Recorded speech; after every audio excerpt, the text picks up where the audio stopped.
gente querida, alegria do encontro. Estou aqui nesse ativismo delicado por uma estética da vida viva. Hoje, para o grupo de estudos, o valor do feito à mão, a questão do preço na artesania. O tema de hoje é dicotomias nocivas à vida. Esse assunto é a questão do valor do feito à mão. É um grupo de estudos que está junto com outras 4 ações do ativismo delicado nesse semestre. Artes manuais de gênero, grupos de estudos, tem vários vídeos já. Lá o negócio fica uma profusão de assuntos, então tem lá os vídeos mensais, mas tem outros. A Tenda Filosófica, Conversas por uma Estética da Vida Viva, também um grupo maravilhoso, com mestras e doutoras, debatendo assuntos que nos afetam. Vida Beguini, Afiação como modo de existir artífice, também está com as inscrições abertas, e esse, o valor do feito à mão. Esse aqui vou falar. Sabe qual que é a característica de um grupo de estudos? Um grupo de estudos, ele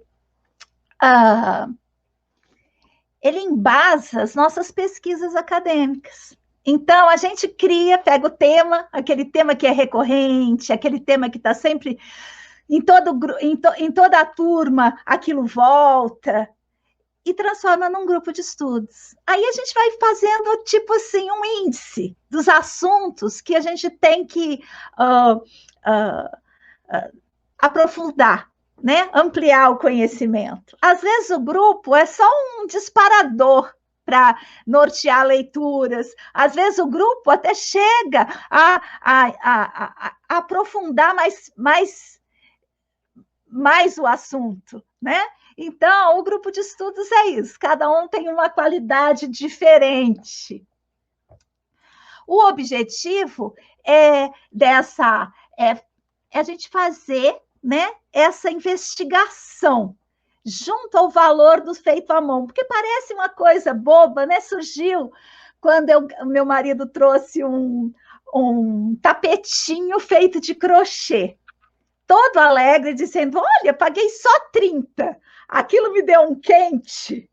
Falei, gente, ainda o consumidor se alegra por pagar só R$30 por um tapete de 70 por 50 centímetros, né? Então, isso começou a me dar essa vontade de olhar o que está nesse lugar, né? Como é que a gente se alegra quando o outro ganha menos do que merece? Muito bem. As referências. Outra coisa, eu estava conversando com a Silvia Federici muito. E aí a gente tem que olhar. E por que a gente conversa muito com ela? Porque as artes manuais fazem parte daquilo que ela foca, que é o trabalho doméstico.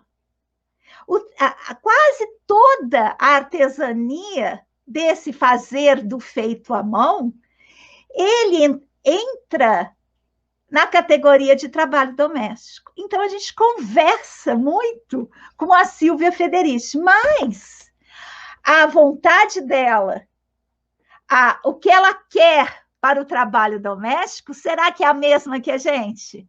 Então, eu estou dando esse exemplo da Silvia Federici, que está na nossa vinheta de abertura, porque não é uma filiação ao pensamento dela, pelo contrário, eu não sei se dá para ver aí, ó, mas olha como eu brigo com ela, eu escrevo tratados às margens, criticando muitas vezes o modo, a perspectiva, que a perspectiva dela é de ultrapassar, é de não ter trabalho doméstico. Né? E a minha perspectiva é de fazer uma transvaloração do trabalho doméstico. No fundo, é mais ou menos a mesma coisa. A diferença está na erótica, naquilo. Aonde que a gente insere a nossa erótica? A gente quer terceirizar o trabalho doméstico, a gente quer mecanizar o trabalho doméstico, que ela já afirma desde lá do Caliban e a Bruxa, de que o trabalho reprodutivo não é mecanizável, por isso foi desprezado historicamente, ou a gente quer valorar, transformar o valor, fazer a transvaloração do valor do trabalho doméstico para que ele seja, digamos assim, erotizado mais positivamente. Não sei se é para entender, mas é por aí que eu quero dizer. As nossas referências, quase sempre, mesmo aquelas que estão grudadinhas em nós, o que é raro, muito raro, precisam ser problematizadas. Muito. Muito bem, deixa eu ver aqui. Porque é uma complexidade tudo isso, né? Agora mesmo eu fui dar um exemplo simples, até esquentei.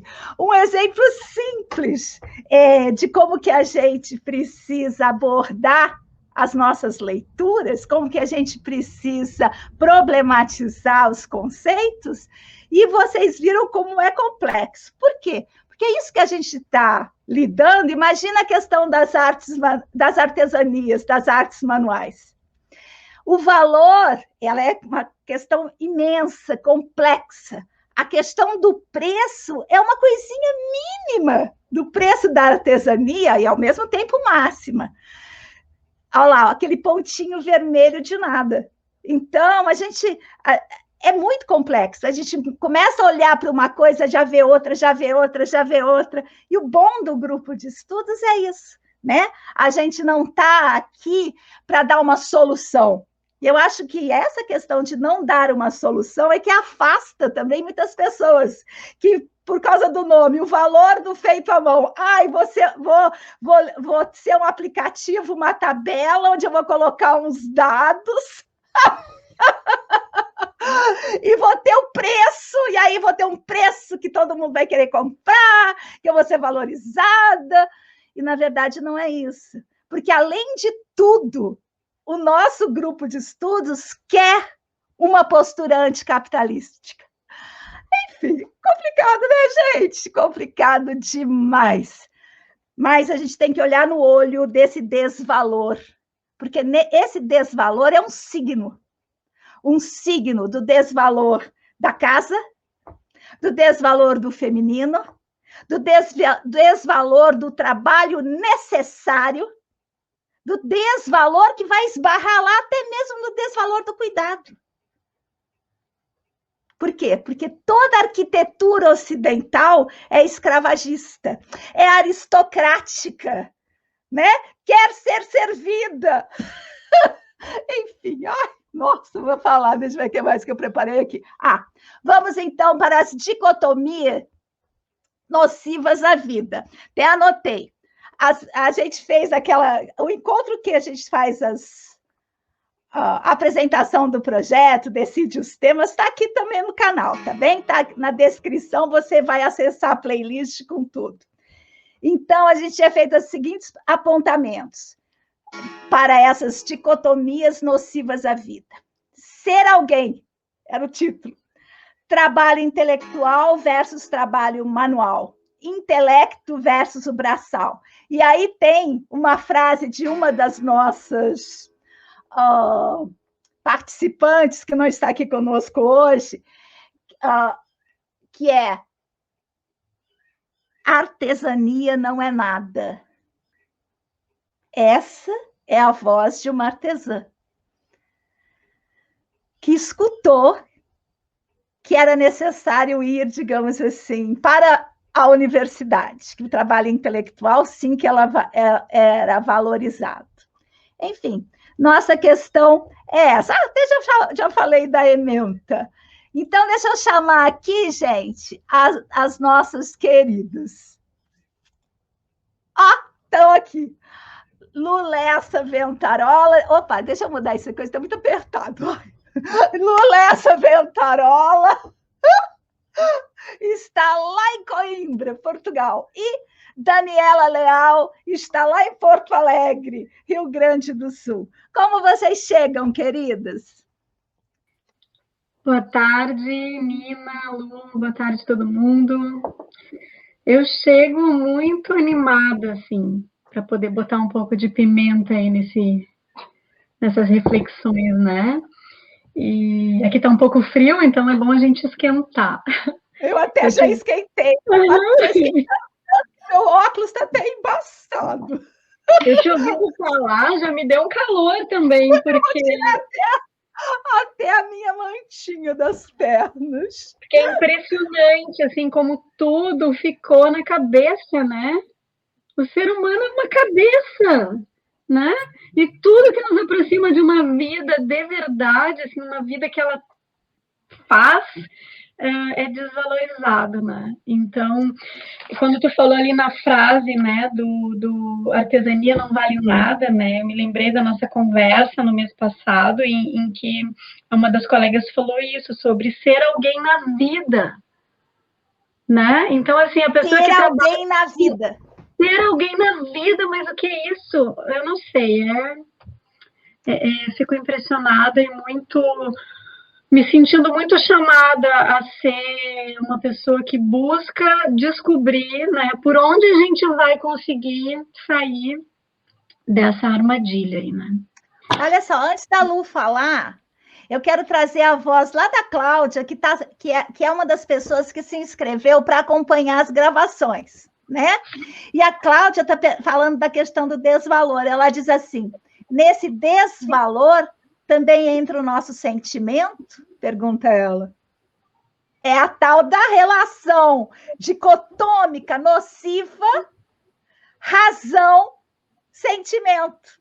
É incrível, né, gente? Com essa dicotomia, e eu queria falar mais dela, mas, Lu, a voz é sua, depois a gente toma de novo essa dicotomia. Olha, eu vou pegar só um ganchinho. Bom, primeiro, boa tarde a todos. Aqui já é boa noite, mas ainda tá sol, ó, em Coimbra. Ah, tá esquentando aí! Tá esquentando, então, ó, são 8 horas da noite e ainda tem sol. Mas eu vou pegar, antes de falar as muitas questões, com o que eu tô chegando, eu vou aproveitar esse fio que a Cláudia deixou sobre razão e sentimento. Que ontem, por acaso, eu estive com um amigo e ele me falou de uma palavra, senso, a palavra senso. Senso. A palavra senso, olha que bonita essa palavra. É uma palavra que junta a razão, porque é de bom senso, né? A gente costuma falar, tenha senso, mas é de sensibilidade também. Olha que bonito, assim. Eu acho que a gente... Eu gosto muito de achar esses rastros nas palavras, porque eles indicam alguma coisa que já foi junto, né? E que a gente pode... É um dos caminhos que a gente pode percorrer para tentar sanar nossas dúvidas, ou tentar juntar também de novo as coisas, né? Senso, razão. O sentido também. O sentido tem a ver com a sensibilidade tátil, tem a ver com o significado e tem a ver com a direção. É lindo esse sentido. Olha que lindo! Né? Lindo. Porque são palavras, lá na teoria do Gaiarsa, que eu estudo, que vocês já conhecem, tem aquela questão da tenda, ele tem uma questão que ele coloca assim, que as palavras, elas vêm... são muito sinestésicas, né? Então, elas são concepções de corpo, né? De estado de corpo, de localização espacial, enfim. Eu adoro essa questão do sentido também, eu dou sempre que bonito, né?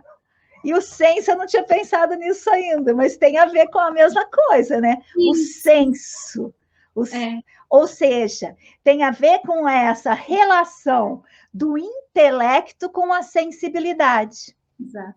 Que tem a ver, olha só, com uma coisa que é básica na nossa pós-graduação Artes Manuais para Terapias, que tem a ver com a antroposofia, que é a produção de um terceiro coração etérico.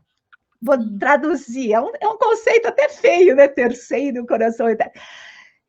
Que é a produção de um conhecimento vivo, de um intelecto que que não seja higienista, de um intelecto que ultrapasse a dicotomia, que seja permeado pela sensibilidade. Claro, que seja permeado com essas forças que a gente costuma, na metáfora, trazer como forças do coração, né? Sim. Forças do coração, que tem tudo a ver com a artesania.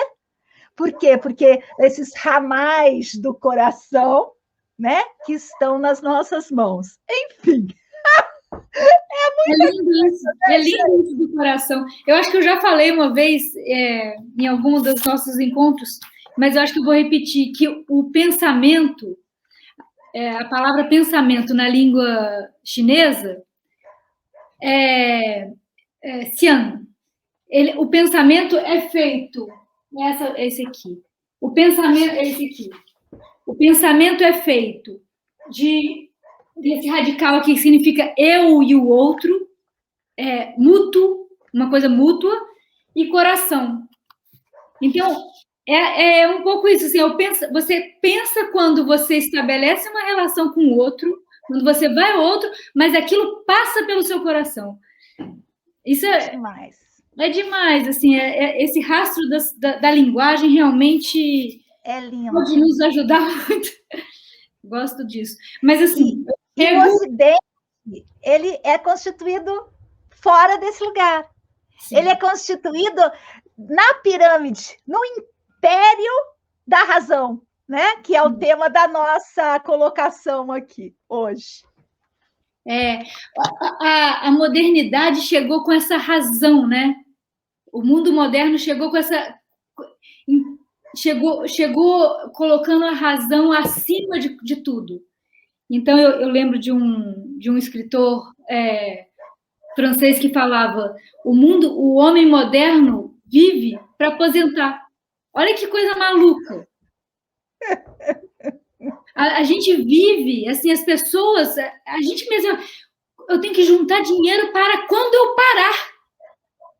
Assim, para quando eu parar aí, para eu começar a viver, é uma coisa muito nociva. Vou usar o que você trouxe. É muito nocivo. É uma coisa que vai nos corroendo por dentro, essa ideia de que a gente tem que se preparar para quando a gente parar. Por quê? Porque sabe o que eu percebo nesse seu comentário e nessa perspectiva desse autor? A vontade de aristocracia.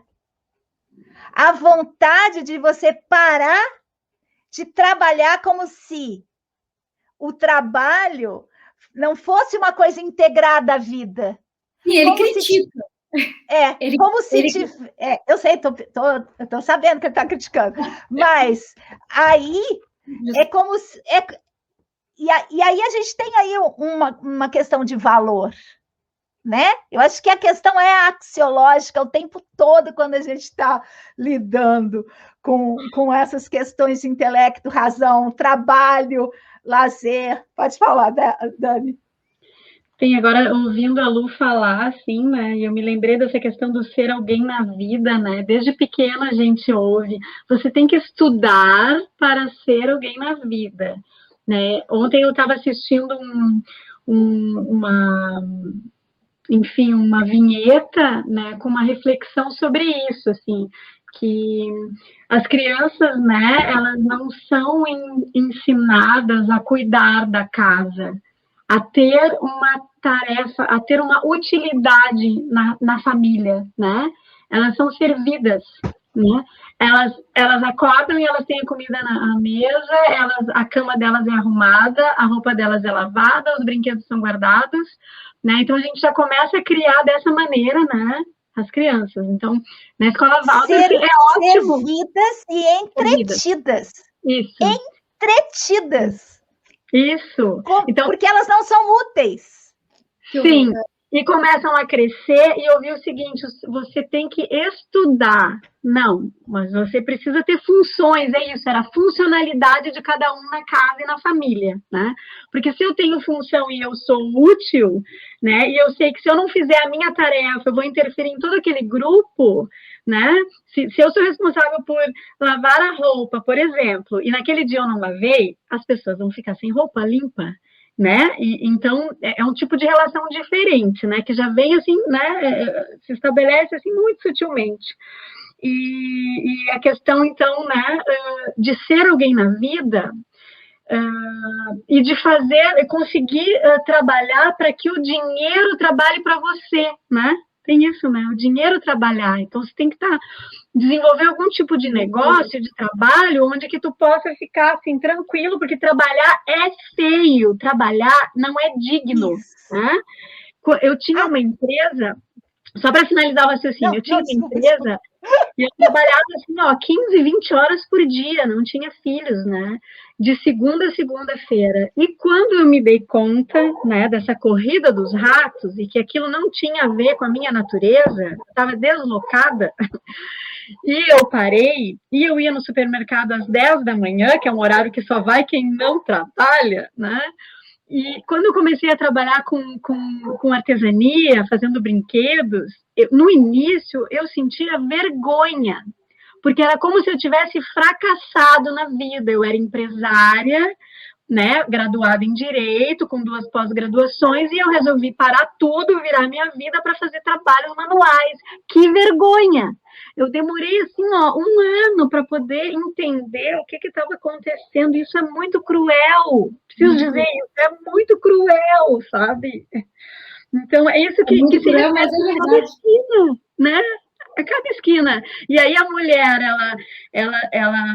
bom, ela tem a questão do trabalho, ela tem que lidar com a casa, porque as lidas da casa, né, como tu trouxe agora, Nina, não tem como suprimir isso da vida, né?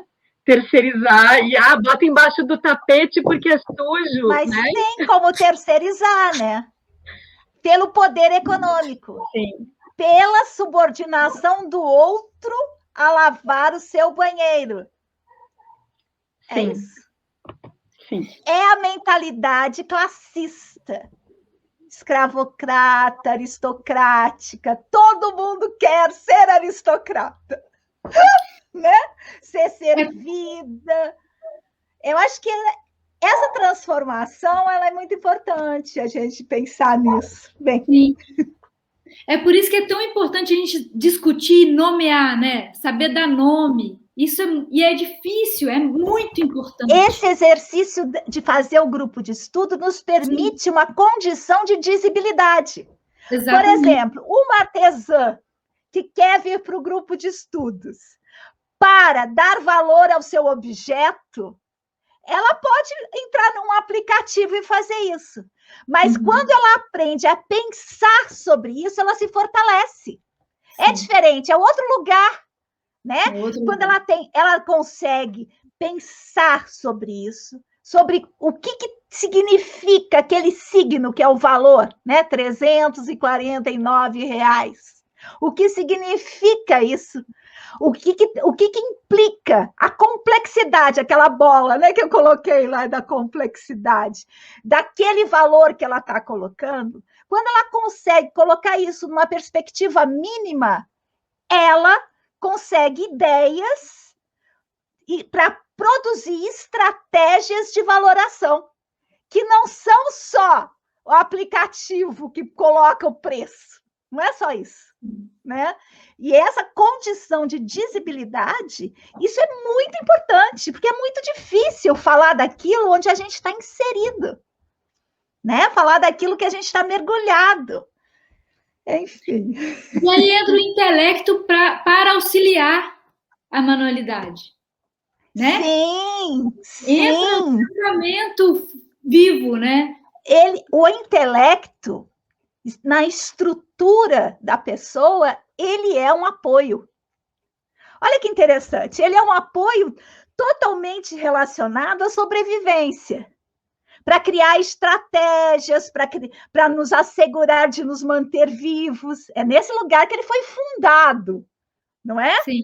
Então, só que a estrutura social fez daquilo que era um suporte para a vida um controlador da vida. Né? Então, o intelecto, você colocou muito bem ali a modernidade, mas antes disso, né, a gente vê todo todo um aparato histórico que permitiu essa supremacia, né? Já desde as estruturas mais precárias do patriarcado, né? Que é essa elevação vertical do social, né?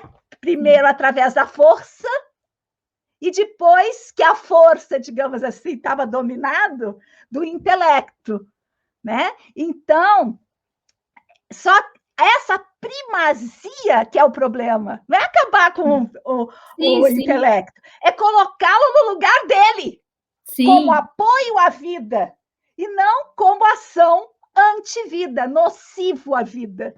Penso isso, sei lá. Também concordo, faz sentido, é isso, também acho. As coisas têm que ser conjugadas, né? É uma conjugação entre pensar e fazer, e é uma linha muito sutil que a gente tem que andar, né? Tem tem várias questões. E eu vou fazer uma aqui, uma questão que tem me tomado. Aqui, a gente fala artes manuais, né? Então, a arte está ligada à manualidade. Eu tive um professor muito querido, que faleceu há pouco tempo até, que me dizia, Lu, a arte tem que falar do seu tempo. É isso que a arte faz. Esquece e ainda a gente está agora é a arte contemporânea. Então, o que é uma arte contemporânea? Já acho estranho esse nome, contemporâneo. O que vai ser? Me parece que a arte contemporânea é o fim da arte, porque o que vai ser daqui a um tempo? Como vão se referir à arte contemporânea daqui a 50 anos? Ela vai continuar sendo contemporânea, é o fim da linha. Mas, assim, o que por trás dessa grande glamour superficial que vive a arte contemporânea hoje em dia, o que a arte mesmo quer dizer quando eleva, quando tem tanta gente trabalhando a manualidade, o têxtil? Tem gente né, a gente cai em armadilhas no meio do caminho, e muita gente vai caindo em armadilha. A gente vê isso e vê muita gente lutando para dizer que a vida, que a arte tem que ser, a arte e vida são uma coisa só. É uma defesa que eu faço, assim, que eu tenho que pensar todo dia também. Mas isso para dizer que se o texto está sendo tão usado na arte agora, será que isso não significa um novo lugar do doméstico? Será que algumas pessoas não estão realmente querendo colocar ou não? Não deveria ser? Será que a gente não pode aproveitar isso? Eu acho que a gente tem que fazer contornos. Não são limites, mas são contornos. Primeiro, eu só posso falar a partir do meu entendimento de arte. O meu entendimento de arte é da antroposofia da imanência. Arte, para a antroposofia da imanência, é todo o movimento entre intelecto e razão. Sim. Isso é arte para nós. É uma arte, digamos assim, na definição schilleriana, né? Porque tem as categorias, digamos assim, kantianas de substância e forma, e tem o modo como Schiller olhou para essas categorias e disse: a arte é esse movimento entre. Então, quando a gente coloca arte manual com hífen, eu estou falando do nosso contorno, nós estamos falando não da arte-obra ou da arte sendo usada na arte, nada disso. Por quê? Porque pode ter uma pessoa da arte contemporânea, eu conheço várias, porque eu tenho um coletivo de arte contemporânea, que eu estou cada vez mais longe. Pode ter uma pessoa da arte contemporânea fazendo arte, mas isso não ser vida para ela, isso não ser entre, isso não é composição de vida. Sim. Então, isso é uma coisa, essa concepção de arte que a gente está é de entre. Sim, essa concepção de arte que a gente está entre o quê? Entre justamente essa potência intelectiva e a potência do corpo e suas sensibilidades. Sim. Esse entre. Por isso que lá na antroposofia a gente tem assim, pensar, sentir e querer, não é? Esse sentir é o que esse movimento é que a gente categoria, por isso que categoriza como arte, por isso que tem a arte da educação, a arte médica, né? Sim, por quê? sim. Porque arte é um movimento entre. Sim, sim, sim. Bem, então, isso é uma coisa que a gente precisa ficar bem clara. Mas eu percebo nisso que você fala que os artistas duros, esses artistas de obra, ou artistas contemporâneos que são conceituais, muitas vezes trazem elementos, né? No meu coletivo isso acontece muito, elementos da casa para a galeria, para a instalação, para a performance. Por quê? Porque querem vou usar esse re que eu não gosto muito, mas eu acho que funciona bem aqui, ressignificar a casa. Então, eu acho que sim, existe um movimento nas artes contemporâneas, nas artes conceituais, que problematizam a casa e seus estares, e que também colaboram para essa transvaloração dos valores, que acontecem em diversos níveis, inclusive, por exemplo, junto às intelectuais domésticas, que são intelectuais, que estão na universidade, mas se intitulam intelectuais domésticas, ou seja, são intelectuais, estão na universidade, mas estão no fogão, estão fazendo comida, estão lavando a roupa, ou seja, são movimentos múltiplos, simultâneos, em estratos diferentes, que todos colaboram para isso, porque há um esgotamento, né? Há um esgotamento que a gente pode olhar por exemplo, pela economia, né? Há um esgotamento dessa terceirização, dessa precarização do trabalho. Muitas jovens mulheres estão percebendo que, ao optarem por certos trabalhos, ir para a rua, escravizar outras mulheres, já não se satisfazem com isso. Né? Há os movimentos feministas que os liberais que estão se repensando e dizendo não. Não é só pegar o poder da empresa, representatividade, não é só isso, é preciso olhar tudo. Então, há os movimentos feministas todos olhando para casa, alguns para dizer tchau para casa. Tudo bem, é um problema. Outros se aproximando de uma maneira, digamos assim, mais madura da questão da necessidade, da coletividade, né? De como que lá na Idade Moderna, com a ascensão do capitalismo, né? do pensamento intelectual, da primazia do intelecto, se produziu, digamos, uma família fechada nela mesma, papai, mamãe, filhinho, como que a psicanálise ajudou nessa formatação, como que tudo isso nos deixou separadas umas das outras e fez do trabalho doméstico um suplício.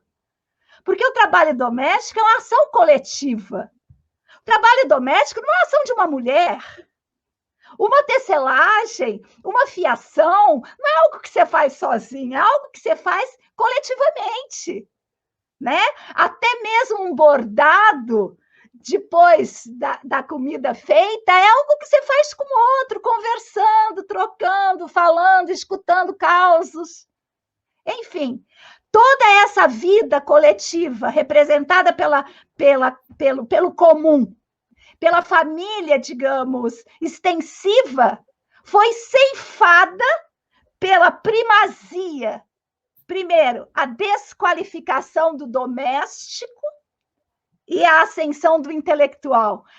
E a organização capitalística de tudo. Até mesmo, vou falar um pouquinho mal dele, só para a gente não perder o hábito, até mesmo a utopia marxista, que a gente, né, olha tanto, acredita tanto nas questões do socialismo, até mesmo lá. Né? Então, quer dizer, você vira para um lado, os capitalistas liberais estão te massacrando. Você vira para o outro, também os socialistas estão te massacrando. Por quê? Porque até mesmo lá na utopia marxista, o que a gente encontra?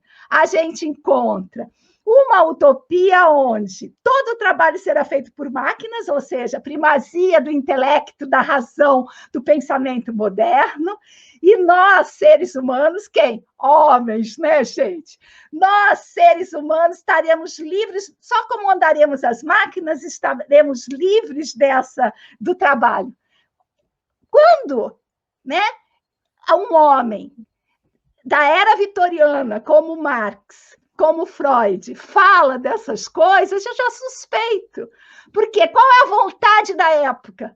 Vontade de aristocracia. Quando eu imagino na minha fantasia que uma máquina vai fazer todo o meu trabalho e eu vou estar livre para fazer outras coisas, isso é um pensamento típico de alguém que não lava louça. Porque qualquer pessoa que lave louça, mesmo com máquina que lava a louça, quem tem poder aquisitivo para ter máquina, sabe que colocar a louça da máquina não se faz sozinho.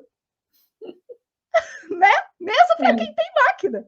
Então, essa fantasia é de alguém que não tem relação direta com a vida. Porque sabe que não dá para dar de mamar para uma criança através de uma máquina. Mas o pensamento moderno, o intelecto, produziu a fórmula que você agita e enfia, né, na boca da criança. E toda uma cultura dizendo que não vai estragar a forma do seio, não vai fazer isso, o seu leite é fraco. Ou seja, isso está espalhado em todo lugar. E desde das campanhas de amamentação, parto humanizado, até as campanhas dos feminismos pretos, que nos fazem ver a opressão das mulheres terceirizadas por outras, tudo isso tem como foco, na minha perspectiva, a casa. Falei demais, acho que eu vou me candidatar a algum cargo público. Eu falo demais. Ou a ser pastora, vou virar pastora. Maravilhoso. Mas dá para entender como a coisa é toda conectada? Sim, sim. Toda conectada. E a gente tem que transvalorar, a gente tem que transvalorar, a gente tem que, sabe, mudar os valores. Sim, sim. Tem que percorrer os fios todos. Quer falar alguma coisa, Dani? Senão eu também fico falando demais. Tá ouvindo? Agora, sim, isso... Agora a gente vê também vários homens querendo entrar, né? Sentindo essa chamada do feminino. Eu não sei se a gente pode chamar assim, né? Sei lá, muitos homens bordando, né? Até no Congresso teve um também tão legal, como era? Gil, no Congresso, no segundo Congresso? Não teve um que chamava Gil, que apresentou? Nina? Será o Gustavo? Gustavo? Acho que é Gustavo, Enfim, eu não sei, porque são muitos por aí. Assim, hoje em dia a gente vê também essa manualidade, porque antigamente era homem é carpinteiro, né? Só carpinteiro, trabalho mais duro, com matéria dura, né? Mas e isso agora é muito recente. Por quê? Né? Porque historicamente os homens é que eram fiandeiros, os homens é que eram tecelões, os homens é que eram alfaiates. Verdade, né? Que é verdade. Isso é assim um momentinho século XX. Verdade. E até hoje, um alfaiate vale mais do que uma costureira. Verdade, Nina, é verdade. Caramba! Então, um estilista, homem. Sem falar dos estilistas, eu nem gosto de chegar nesse lugar aí, mas sem falar nisso. Então, pode mudar o lugar, mas as hierarquias, a questão do valor, né? Por exemplo, de todas as mulheres incríveis, né, que tem, se um homem faz crochê, ele vira notícia. É verdade. Então, eu preciso falar sobre isso. Eu tenho um amigo que ele é professor, né? É formado em ciências sociais, com mestrado. A esposa dele também trabalha na área da saúde, com doutorado em saúde pública, e na estrutura deles, boa parte do tempo é ele que fica na casa, cuidando das lidas da casa. Ele cozinha muito bem, ele diz que a comida dele é até melhor que a dela, cuida da criança, dá aula quando a aula é remota, e ele faz crochê. Inclusive, já comprei umas peças dele, porque ele é maravilhoso. Até ontem ele me mandou uma foto de uma boneca de crochê e me perguntou: tu acha que esse valor eu consigo vender? Essa é uma pergunta boa, hein? Eu dormi com aquela pergunta, porque na hora eu olhei e disse assim, eu vi a foto da boneca e eu digo, o que eu vou responder para essa pessoa? Porque, assim, tem tanta coisa envolvida nessa pergunta, né? Se eu vou conseguir vender, porque será que o mercado aceita? Porque foi feito à mão, porque é uma peça única, né? Porque, enfim, tem um trabalho braçal no crochê, né? Tu tem ali um trabalho que é feito pela mão e nada que é feito pela mão é valorizado. E na hora eu fui pega de surpresa e eu respondi, olha, se tem uma margem digna para o teu tempo vida, esse é o preço. Entende? Como que eu vou poder te dizer se esse é um preço para se poder vender, né? Tem o valor da matéria-prima, né? Elementos naturais, algodão, enchimento de lã, de carneiro, né? Tem ali o tempo que ele levou para fazer o trabalho, tem as necessidades que ele tem os anseios, né? Não só necessidades, mas a gente também tem outras coisas além de necessidades de sobrevivência e subsistência, né? E aí, às vezes, eu fico pensando, bom, a gente tem, às vezes, paga uma consulta, um valor assim, ó, né? Uma consulta particular, um valor exorbitante. Aí a aula da professora cobram R$ 1.200 reais por uma hora de consulta. Então, a consulta médica, hora a aula da professora. Olha aqui.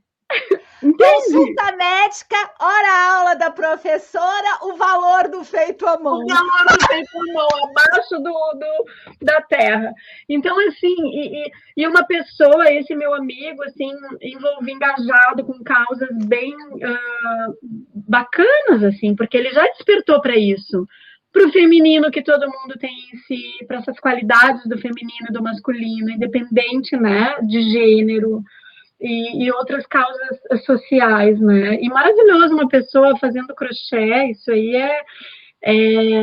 como é que eu vou dizer, inspira, né? E nos dá força e coragem para seguir, porque a gente vê que tem muita gente despertando, né? Não só as mulheres que estão nessa luta, né? De tentar resgatar o valor, assim. A Cláudia está comentando uma coisa, vou ler, tá bom? Esse transformar quebra um dos lados, fala ela. Quando eu não quero uma mão de obra para fazer minha tarefa doméstica, eu tiro, olha lá que interessante, o valor econômico da doméstica, que precisa dessa remuneração. Cuidado, Cláudia. Mas aí tem uma coisa, eu abaixo o valor da mão de obra doméstica, porque até eu iria fazer atividade doméstica se isso fosse bem pago. A questão é o valor da atividade doméstica, né? É pagar menos do que o outro vale, né? É a terceirização da terceirização, digamos assim. Então, o que eu acho é assim, a gente tem que tomar muito cuidado, porque que valor é esse que eu pago pela mão de obra da outra? Essa é a questão. Essa é a questão. Não é a mão de obra em si, é o valor que é dado. Exato. O trabalho doméstico, né? Eu posso contratar, mas eu vou pagar o que esse trabalho mereceria? Exato. Então, é isso. Manter o trabalho doméstico assujeitado, apequenado, desvalorizado, favorece quem? Favorece quem? Então, acho que aí tem todo um combo, né? Tem todo um combo. Então, desvalorizar a casa, né? Desvalorizar a casa, o trabalho doméstico, desvalorizar o trabalho braçal, para a gente voltar ao nosso tema, que a gente já está encerrando, desvalorizar o trabalho feito pelos braços, favorece quem? É aquele sisteminha do capitalismo, típico. Desvaloriza para pagar menos e exotifica para vender por mais. Que é o caso do seu colega, Daniela. Ele tem que... A bonequinha não vale nada. O que vale? A exotificação da bonequinha. Ele ser um homem da casa, ele vender, digamos assim, o que os capitalistas vão chamar de produto agregado, né? Agregação de valor. Que valor? O valor da fantasia que está na bonequinha. Sim, e nem é isso que ele faz, né? Enfim, eu trouxe... Se ele quer vender a boneca e transformar a boneca num produto, ele tem que ter valor agregado.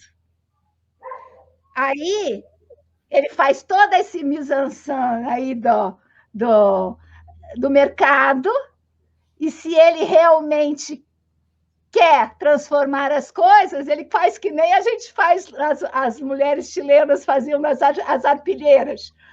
Coloca um bilhetinho, né, gente? Coloca um bilhetinho ali dizendo, ó, isso, aquilo, vai, porque não tem solução fora da educação.